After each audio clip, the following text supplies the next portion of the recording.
Good evening, and thank you for joining us this evening for a pastor and a therapist.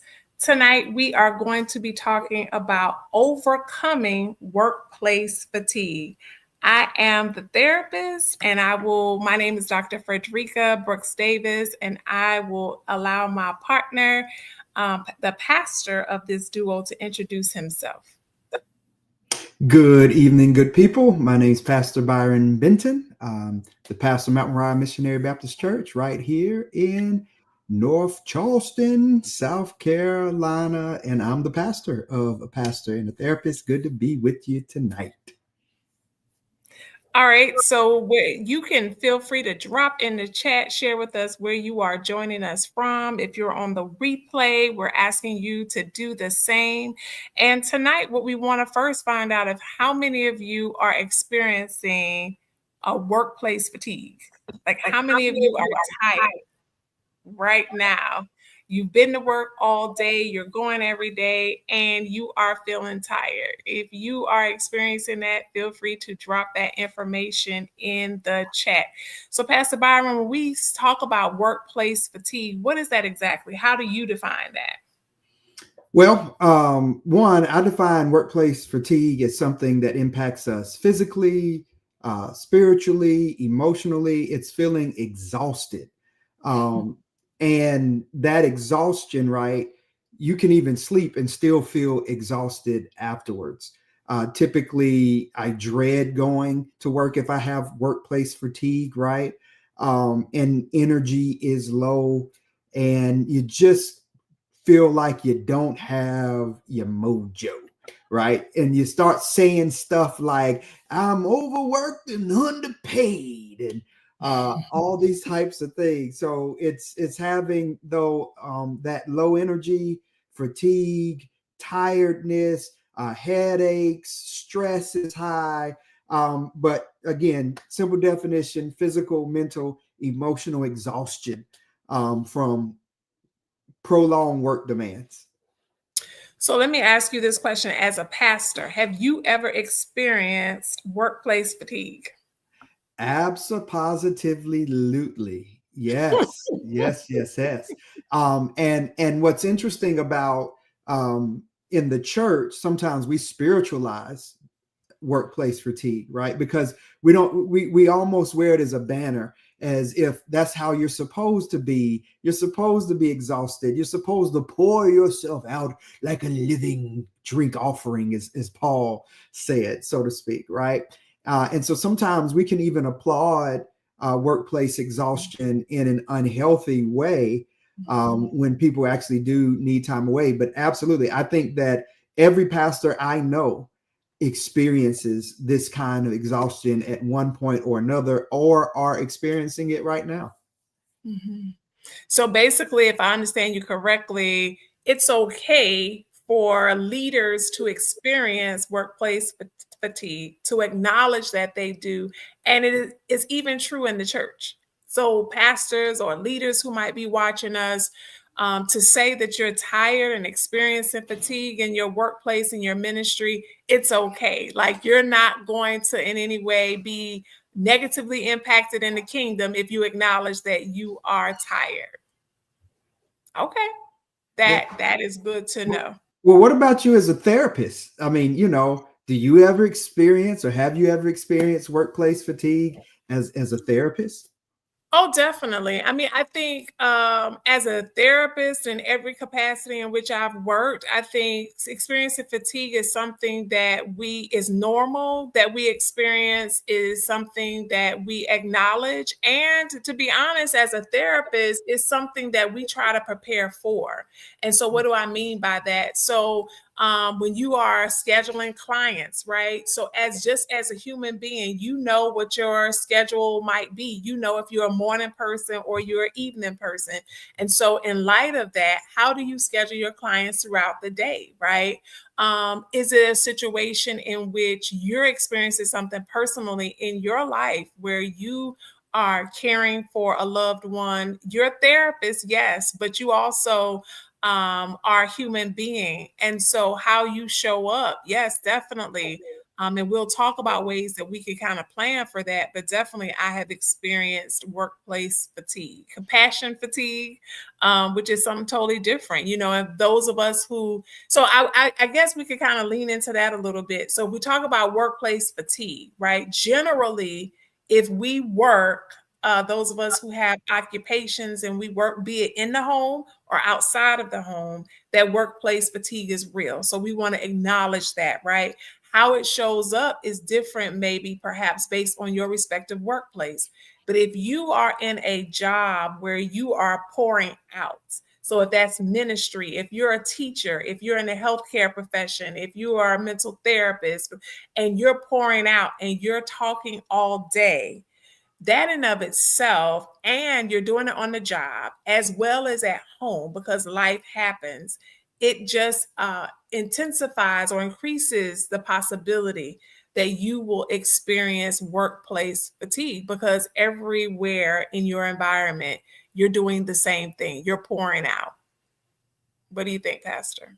Yeah, no, I think that's a good point. And I've also seen it to where it's spread out throughout an organization and everybody's got workplace fatigue. And the problem with that is when we're fatigued, our productivity is typically low. So we're Mhm. not, it takes a lot more energy to do a lot fewer tasks, which means we're not getting as much done. And so when we're doing that and multiple people are doing that, then it really gets difficult, right? And again, certain environments are more prone to this than Mhm. others. So now we've got everybody, the boss is there, all the workers under that boss are there, right? So now the boss is frustrated trying to push the workers, but that boss, him or herself, don't even have it to pour into them, right? And then they're feeling exhausted and frustrated and checking out. There's also this term called actively disengaging, right? Which means I'm present, but I've actually disengaged from the environment, from the work, right? So I'm showing up, but I'm not really giving my full effort. I'm present, but I'm mentally and in a lot of ways emotionally completely absent. I have checked out. So I have actively disengaged. I am active still within the job environment, but I have disengaged from being as effective and impactful as I could. And so this affects morale, right? It also then can introduce safety issues because we're not as cautious, and depending on the functionality of your job and what you actually have to do, there may be certain things that when you don't cross that T or dot that I, it can jeopardize people's lives or even your safety. So I think what you said, Dr. Frederica, is true. I think also it can be exacerbated when there is a environmental dynamic to where we all are experiencing some sort of workplace fatigue. Mhm. So I think the other piece about workplace fatigue, what are some reasons why? So, some of that could be on your job.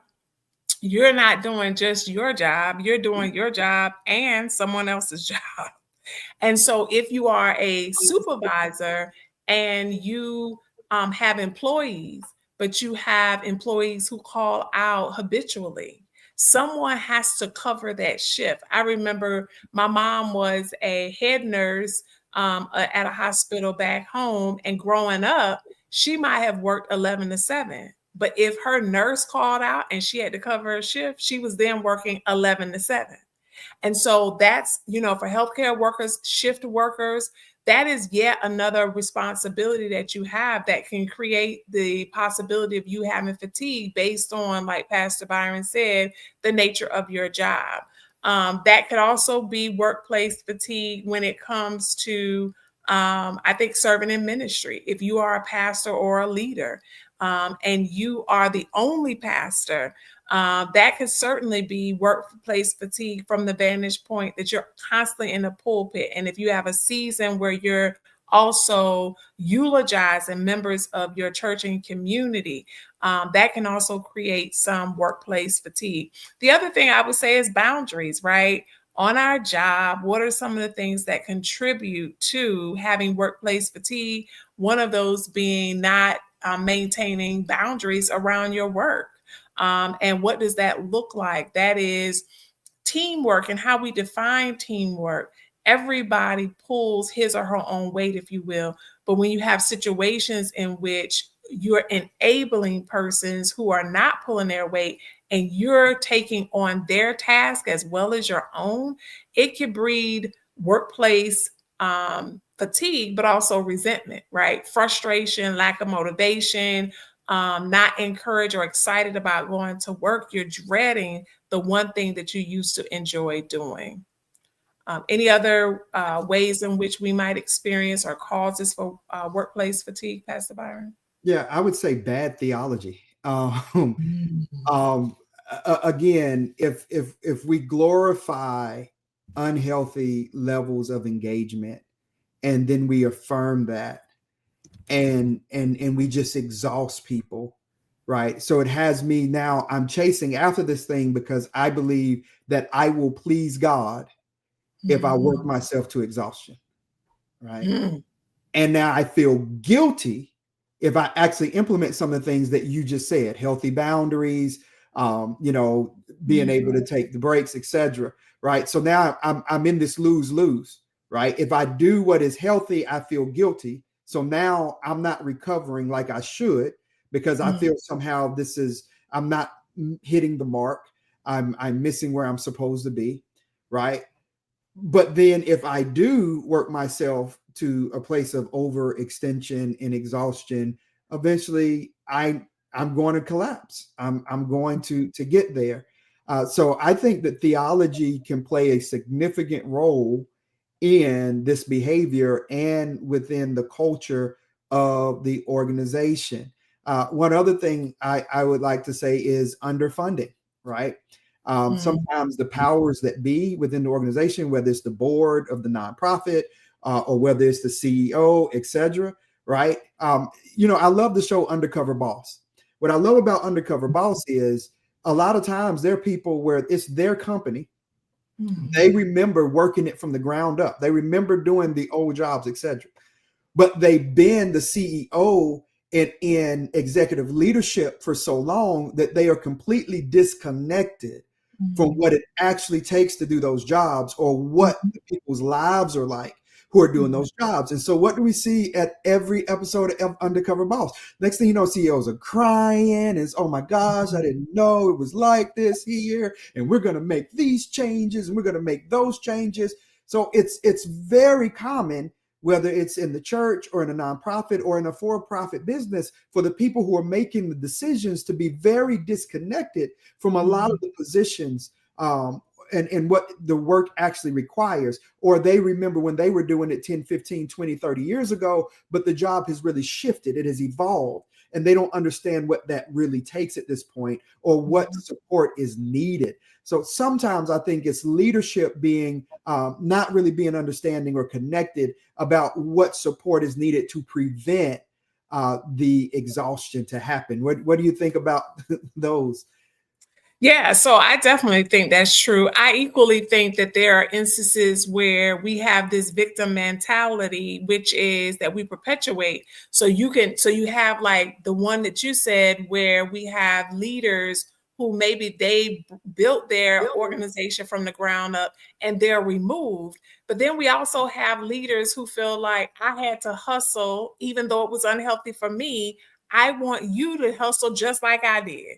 I can't make it easier for you because you need to be on the struggle bus too. And so that in and of itself is this mentality around victimization and just, okay, because I experienced it, you need to experience it too, as opposed to saying, how can I make this journey lighter for persons? Because I know I didn't want to work 12-hour days, 18-hour days. So how can I make it lighter for my staff? How can I change that? And so, to your point, oftentimes what happens is titles change, but our mentality, our thoughts around the job, around what we're doing, how do we work smarter, not harder? It doesn't change just because my title changed.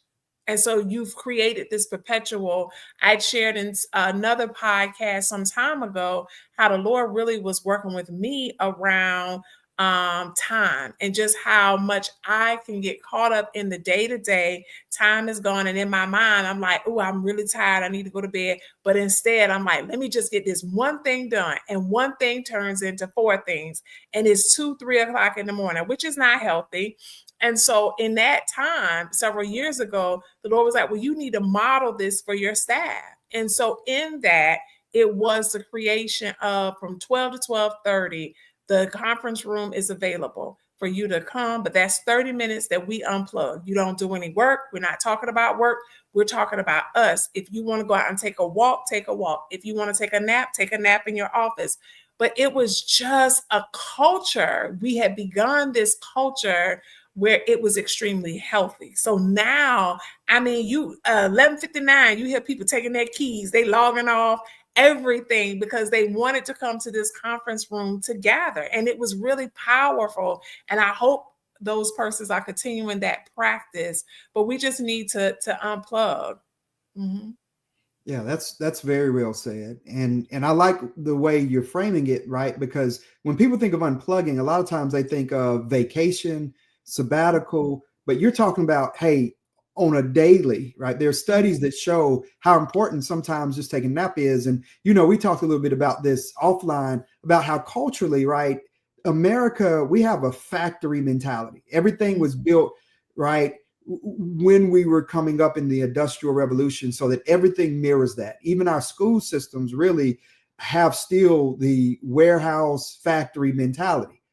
With that said, we don't have siestas here, right? Where in some countries it is normal to have a full out serious break in the day where there's no working going on right now.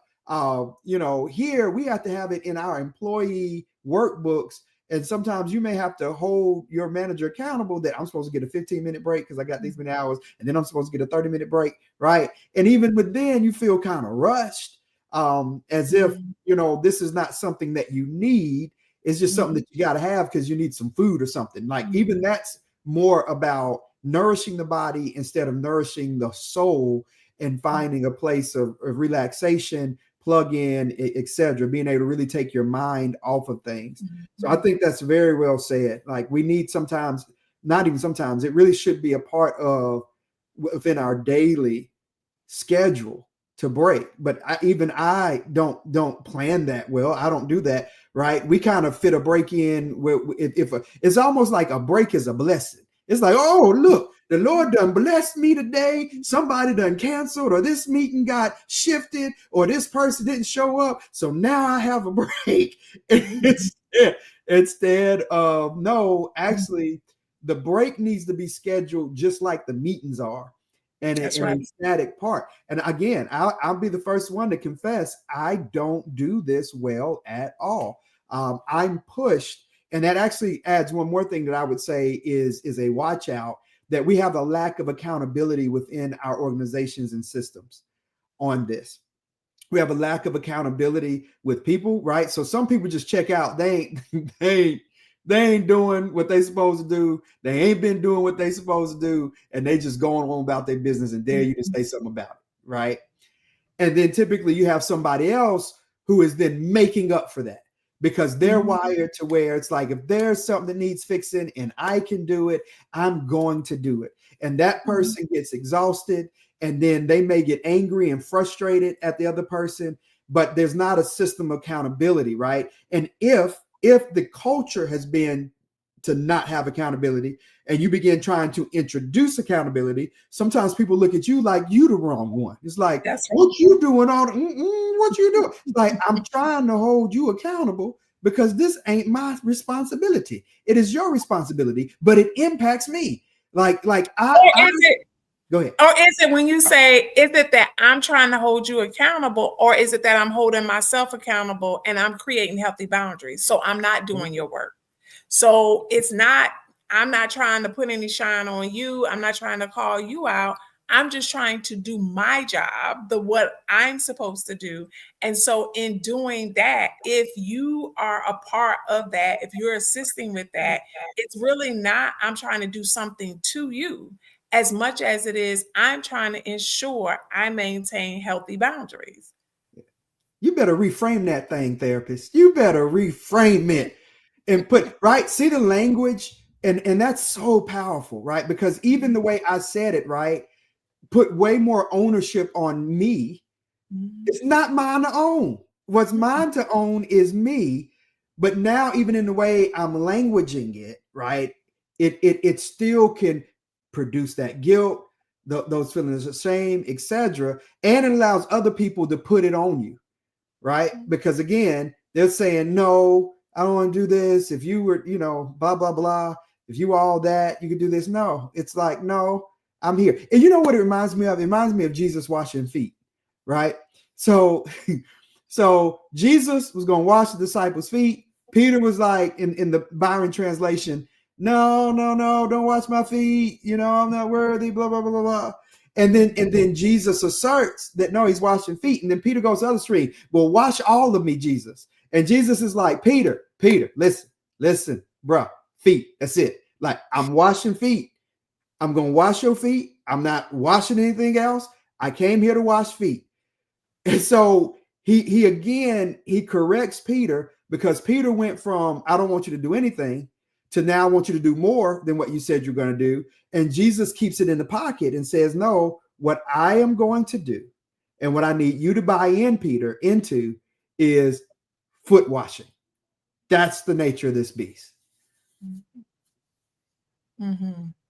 That's good there. So, what would you say are some reasons? What are some reasons in which we tend to not maintain those boundaries? What are some reasons we continue, would you say spiritually or from a pastoral perspective? What are some reasons that we will allow the gray area to linger there and we take on more than we need to? Yeah, I think a lot of times it's a drip, drip, drip. And what I mean by that is we look at something situational and we just say, okay, I just need to get through this. I just need to take this on right now. And once I get through this, I'm going to go back. I'm going to do what I need to do. And then there's something else and we do it again. And then there's something else and we do it again. Right. And so I think sometimes we're not being honest with ourselves. We're not being honest with ourselves. We're giving ourselves an out because we're saying this is a one-time thing, or this is a one-off, or I just need to suck it up to get through this. But there's always something else that shows up. So I think that's one of the issues. I think, again, another issue is going back to our spiritual wall, that we're not really centered in God, right? But think about one of the Psalms that we love the most. The Lord is my shepherd, I shall not want. He makes me to lie down in green pastures. He leads me beside the still water. Boy, we'll recite that thing in a heartbeat, but won't follow God when he tries to take us to them places. God's like, oh, I'm trying to lead you beside still waters. I'm trying to lay your butt down in green pastures. Like, hold on, but I got this thing I need to do, right? So we're not really centering. Like, it's funny. Think about it. I hear people tell me all the time, the Lord told them to do this. The Lord told them to do this. The Lord told them to do this. The Lord told them to do this. Go here. Blah, blah. I very rarely ever hear anybody say, the Lord told me to rest. The Lord told me to lay down. The Lord told me to go to the beach. The Lord told me to go to the mountains and seek him for 30 days. The Lord told, right? Very rarely in church, my entire life, have I ever heard anybody say the Lord led them that way? Usually it is the Lord is leading me to do something that is not about still waters and green pastures. So I would say centering on God and allowing God and our ears to really be inclined to God is important. When we get busy, right, and we're distracted, our ears are to a lot of other voices, but not to the voice of God. So those are two things that I would highlight here out of the gate that are the watch outs that keep us from doing it. This the dribble or drip or drift away, where there's always something, and before we know it, we're way further away from shore than we realize because it was just subtle and very slow moving. And then it's not really having a centered relationship with the Lord so that the Lord can catch us, tell us about ourselves, and send us to a place of preparation, consecration, rest, etc., before things get out of hand. Those are a couple things. What say ye, good doctor? So I certainly agree with what you've lifted. I think also culturally, right? We are all taught, depending upon our respective culture, what it looks like and how we define being a man, how we define being a woman, how we define being a head of household and what's expected. And just, when we look at this whole superwoman syndrome as it pertains to Black women, oftentimes the narrative is that we are supposed to be busy. That's what we're supposed to be. We're supposed to always be doing something. And if you aren't, then in fact, you're lazy. And then I think the converse is true for men in that oftentimes our narrative is that our men are not doing enough. And so what happens oftentimes is our men then overcompensate because they're trying to get a stamp of approval that they're doing enough, when the reality is nothing is ever going to be enough for those persons who feed you that narrative. So I think part of it is cultural. I think the other part of it is just our humanness, in that we want to feel connected, like who we are and how we identify, that I need to be able to wear as a badge of honor, I'm tired. And I'm listing the 25 reasons that I'm tired. When in all actuality, we aren't necessarily taught or encouraged, and this isn't everyone, but generally, how many parents actually teach and model for their children self-care? So how many parents say, a way in which you show you love yourself and you love God and you're taking care of your temple is for you to take a break? Is that something that we teach, be it at school, be it at home? Those messages, I don't think we often are taught. And so we believe that we have to be on this hamster's wheel, as opposed to the reality is, if I take more time to rest, I'll be more productive. It's this counter narrative versus believing that if I exhaust myself, if I stay up late, I'll get more work done. So tomorrow I won't have to work as hard. The reality is 7 days have gone by. You've worked as hard every day, and your to-do list still has 20 items on it. So again, I think it's our choosing to say to ourselves that I'm going to choose to take care of me.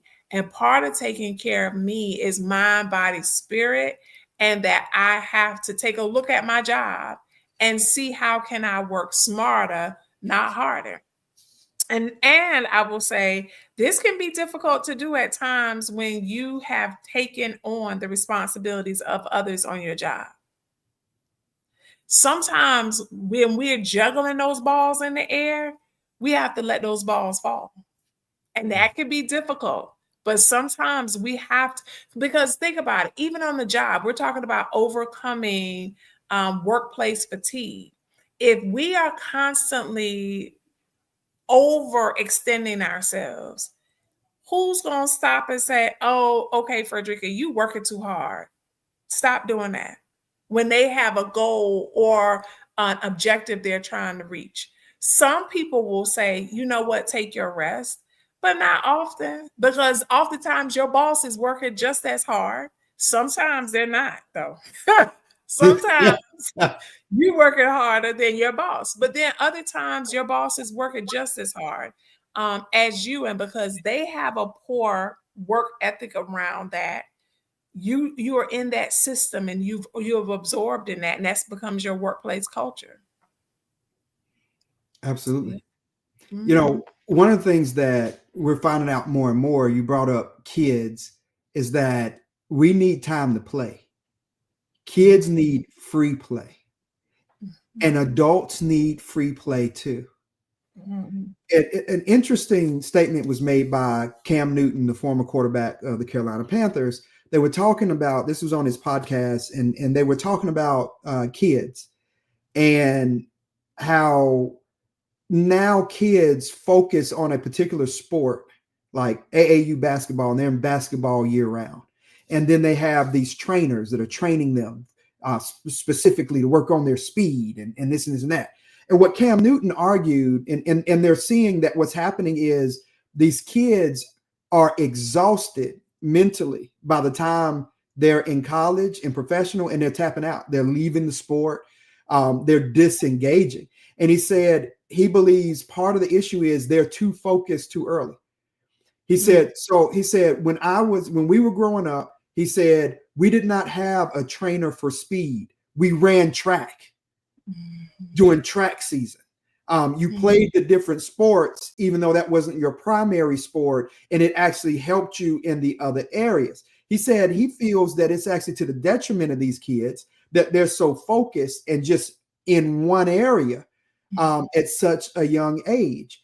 And I think that the same is true of us as adults, right? When we're younger, we have more extracurriculars. We're engaged in this and over there. We have free play, right? I remember when I was a kid, the number one thing for me to do was, Byron, go outside and play. That was just it. Go outside and play. That was it. That, like, there were no other instructions other than that. There was not, here's what you're gonna do when you get out there. There was like, it was like, just go outside and play. And you can't be coming in and out of the house. You either stay out or you stay in. So you just got to stay out, drink out of the water hose and all that kind of stuff. You want something to drink. I digress. But my point is, as adults, right, we become way more focused. And we're doing things in routine, and we're grinding and grinding and grinding. Do you have hobby free play type space where in an adult level of kind of way of things, you're able to just go outside and play? I think that that's another problem that we have, Dr. Frederica. And again, and even as an adult, we look at that as childlike behavior. It's like, I don't have to, like, what do you mean? Go outside and play. Like, I got too much work to do to go outside and play. I tell you one thing I'll say about this. My kids, there are a number of things that we do that is just fun. We have laser tag, and we'll go around the house driving folk nuts at night. But man, we have a ball. I got these Nerf guns, and we'll have serious battles again, driving folk crazy. But you know what I have found out? I enjoy it, I think, as much as they enjoy it, because I'm just having fun with them and they're having fun and we're just playing. I really think no matter how old we are, we just want to have some fun time and just be able to play freely. We had a question come in. What if a person is experiencing fatigue from pushing themselves to work harder because they believe they have greater significance when they do? That is an excellent question, and thank you for that. So what I will say, one, is there is a book, I don't get any residuals or anything from it, but it's called Search for Significance. And what I like about this book is it deals with this very issue of where do we see and define our significance. And to your point, oftentimes, be it culture, your family of origin, your faith community, your circle of influence, oftentimes it's modeled based on what we see. So the question would be, have I seen it modeled that in order to be significant, in order to have value, we work as hard? I would also say that oftentimes our culture and community reinforces this. So the willing workers at church, or you have these groups where you get an award, and what do people often say? This is the hardest working person. So oftentimes when we look at merit-based, ideally it's merit-based, but is it that persons who stay late, come early, they get rewarded and others do not?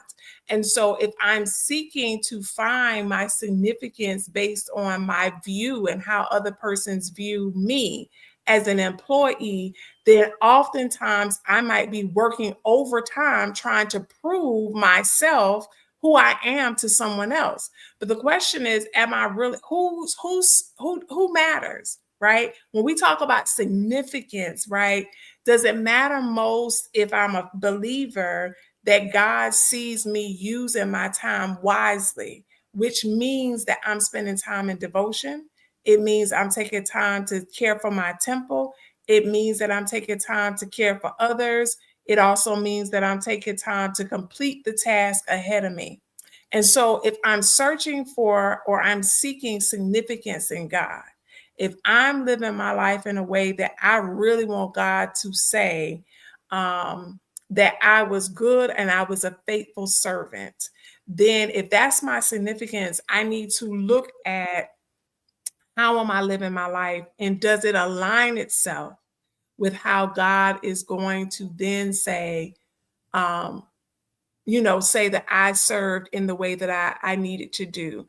And I would say to the person who is experiencing fatigue because they find their significance in their job and what they're doing and overextending themselves, then I think it's time to kind of pull back and say, maybe I need to, one, be prayerful, but also maybe speak with someone who can help me see the things about myself that I don't see, the things that are healthy, the things that are true, and face the reality that you'll work yourself to where you could become sick physically, mentally, spiritually. You have a drought. Physically, you're sick, and you can't serve anybody in that capacity.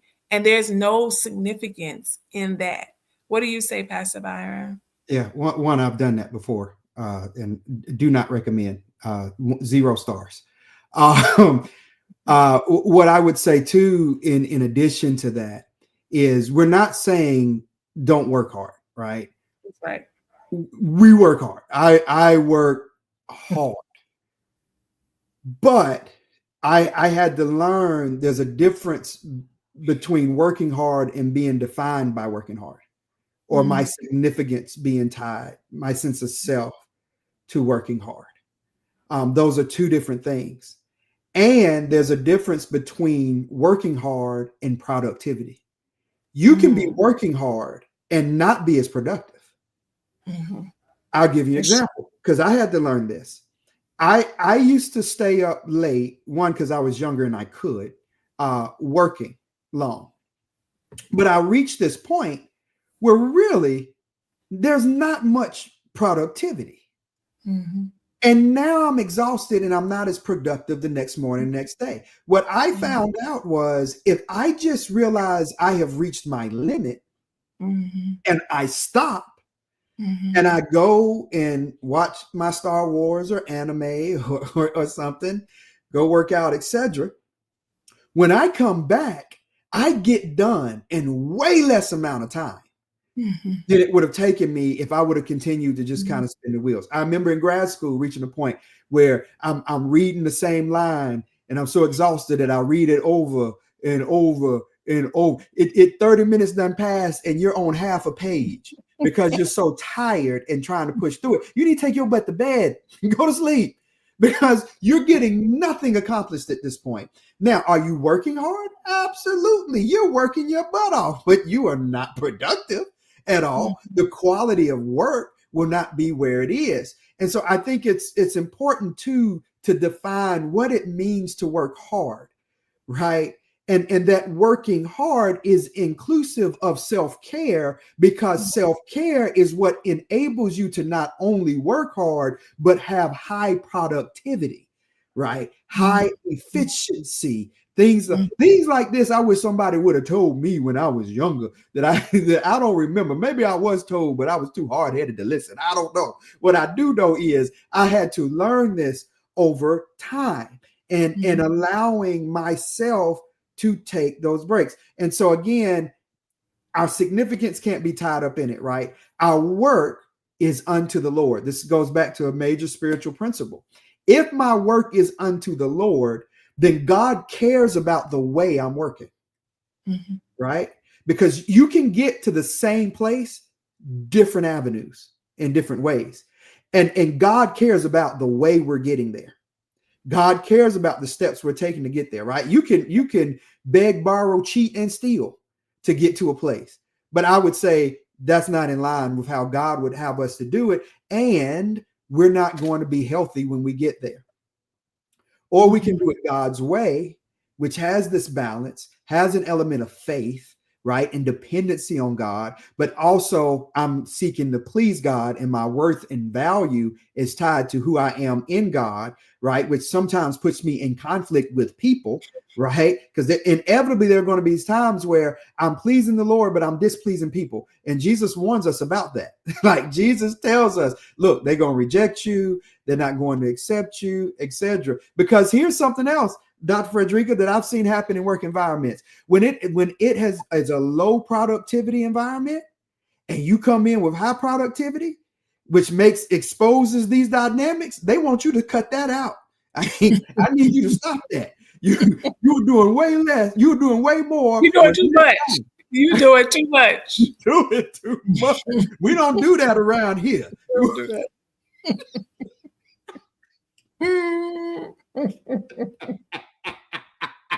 Right? You try to work on to the Lord, please the Lord. You doing what you know to do. It ain't even all that at the end of the day. You're not going above and beyond, right? You're just doing what you know the Lord has called you to do and being efficient at it. And don't dare bring up some suggestions about how we can do this better.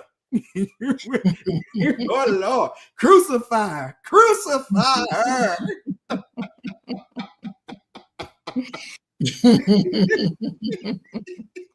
So for those who are just joining us tonight, we're talking about workplace fatigue and overcoming workplace fatigue. And so I do want us, before we end, to provide some strategies, right? If you find yourself experiencing workplace fatigue, now that's a little different than what we're talking about tonight. It's a little different than you tired, right? You worked a day, you had a long weekend, and you're tired. That's going to happen. Workplace fatigue is more or less when you find yourself mentally, physically, spiritually, you're exhausted. You don't want to go to work.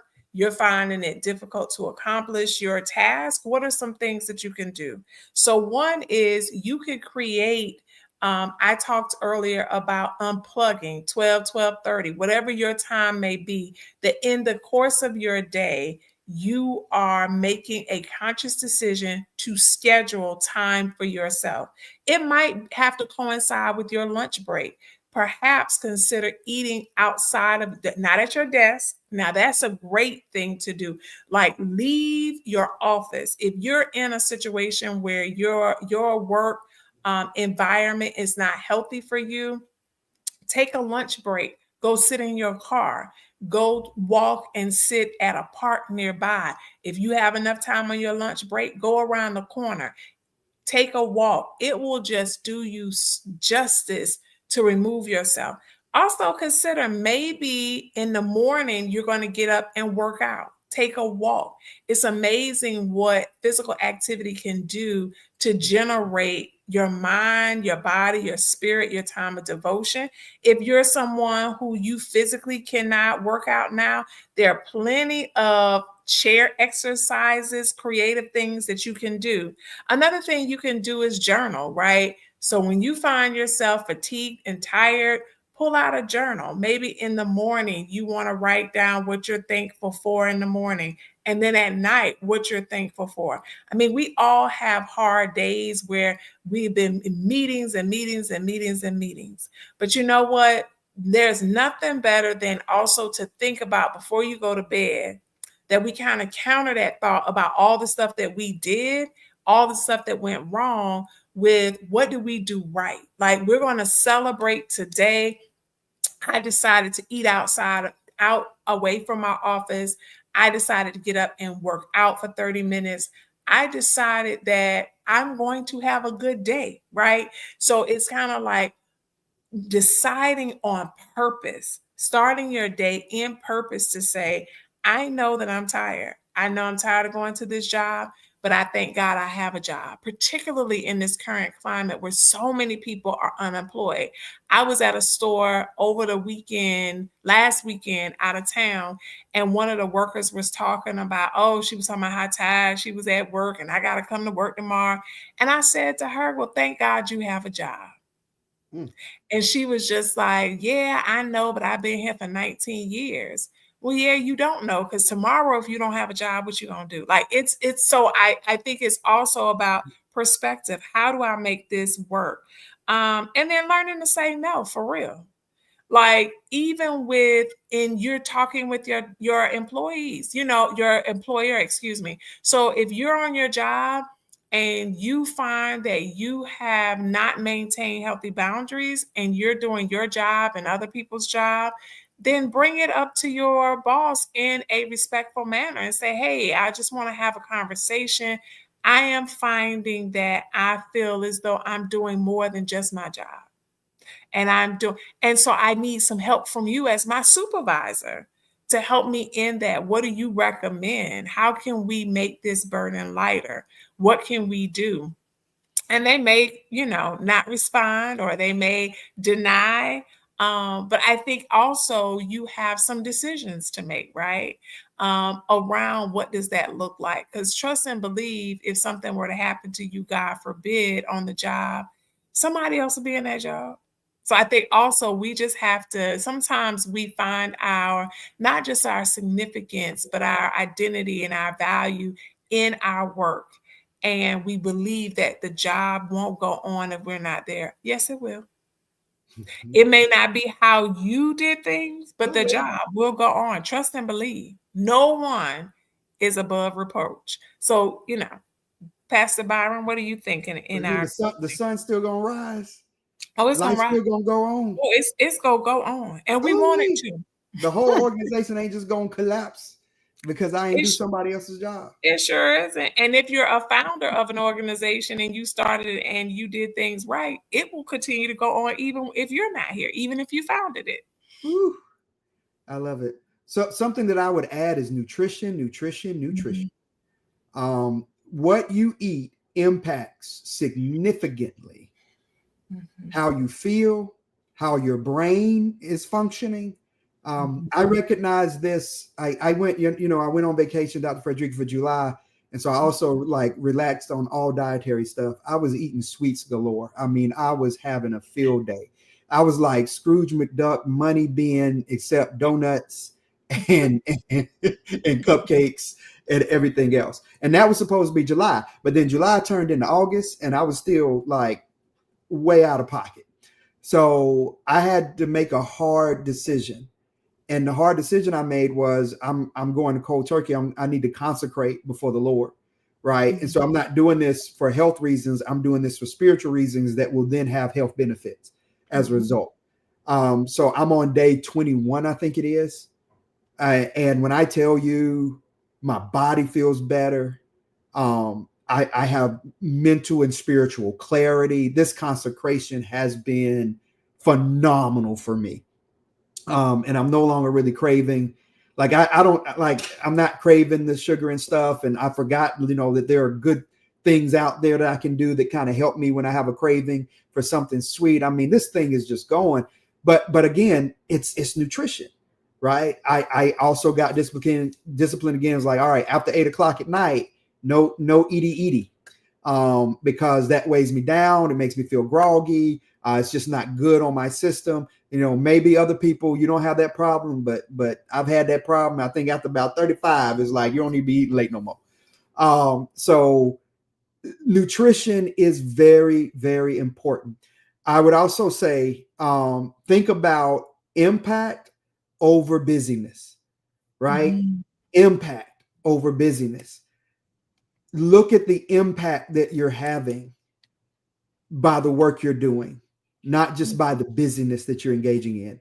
And again, it's the whole Mary and Martha dynamic, right? Where Jesus prioritizes us sitting at his feet, because it's after sitting at Jesus' feet that then we know what to do to make the biggest impact when it's time for us to do the work, right? When it's time for us to do the mission. So impact. Like at the end of the day, if all this busyness is not really having an impact, what good is the busyness, right?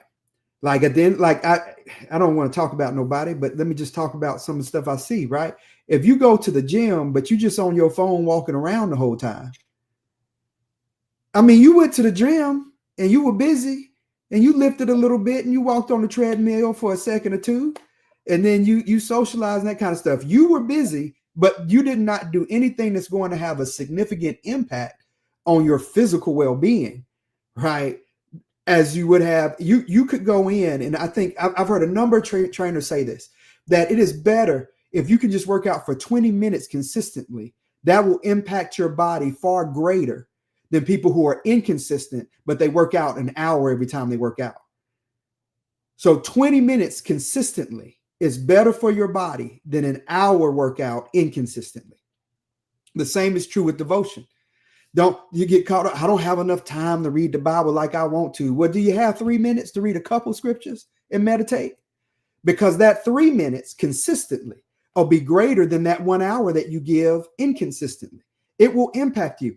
We've had this push-up challenge going on at our church, 30 for 30. And that's one of the biggest revelations that I keep hearing. It's like, man, I didn't realize how much just a minute every day could make me stronger, could change my physique. All things like that. It's just 1 minute. That's all I'm spending. 1 minute doing 30 push-ups. It is over. And look at all the benefits from it. So that's the difference between impact versus busyness. Think about, how can I truncate this thing down to where I can be consistent, but because of consistency, I'm going to see much greater impact, right? You may not be able to change your whole diet right now, but just cut the sugar out, right? And see the impact. One of the prayers that I love is the serenity prayer, because also it's about realizing what is in my power to change and what is not. Right? God grant me the serenity to accept the things I cannot change, courage to change the things I can, and wisdom to know the difference, living one day at a time, enjoying one moment at a time, accepting hardships as the pathway to peace, taking as he did this sinful world as it is, not as I would have it to be. Ooh, Lord, that right there preached by itself. I'm living in the world as it is and not as I would have it to be. Trusting that God will make all things right if I surrender to God's will, so that I may be reasonably happy in this life and supremely happy with him forever and ever in the next, right? So it's this idea of, Lord, help me discern, what do I have the power to do something about, and what ain't in my power? What's not my ship to run? What's not my grass to cut? Right? What am I supposed to deal with? And then that beautiful scripture that says, be anxious for nothing, but in all things with thanksgiving, right? This idea of gratitude impacts your brain. Gratitude, as Dr. Frederica was saying, I have to echo it. Just beginning to be thankful and focusing on what the Lord has blessed you with. Did he wake you up this morning? Do you have reasonable portion of strength, right? Do you have money to put food on the table? Like beginning to focus on everything that you have in your life to be grateful for. And that will help shift your attitude, because sometimes it's how we're engaging with things. It's just like, it's not the thing itself, it's how we're engaging it. It's the attitude. And so it's just adding up and piling on, especially if you're in an environment where folk are negative and nasty. Amen and hallelujah. One other thing I would say is delegate and collaborate. Avoid taking on every task yourself. And here it is. And I'm going to be a part of the testimony. God, deliver me and help me. Ask for help. It is not a sin to ask for help. I need your help. Somebody need to say that with me right now. I need you to practice it. I need you to practice it. Just take a deep breath. Say the one breath. I need your help. Don't be one of those folk up here like, well, don't they see I need help and they're going to proact? No, they will watch you pass out. They will watch you pass out. Like you gotta, it's pride. Ask for help. Will you help me bring in the groceries? Will you do this for me? Can you do this? Can you assist me in this kind of way? Ask for help. I'm speaking to myself as much as I'm speaking to somebody else out there.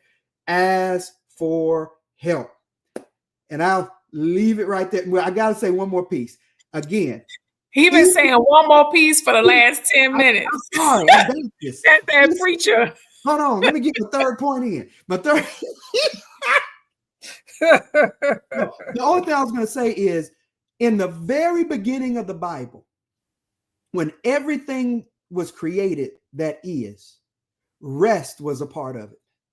That's how important it is. That even God's self demonstrates to us that It is godly to incorporate rest because there was even a rest day in the formation of everything that is by the one who need not slumber nor sleep. That's all I was going to say. That's my last point. I'm done. I'm quiet. To the therapist.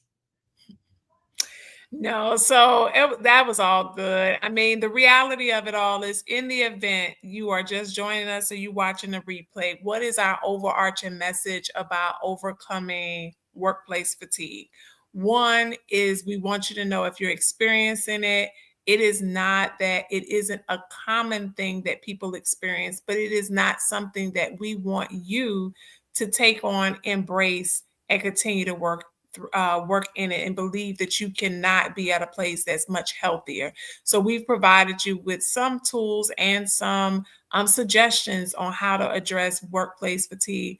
I think finally, if you have hours for vacation, there are plenty of people who will store up leave and they never take it.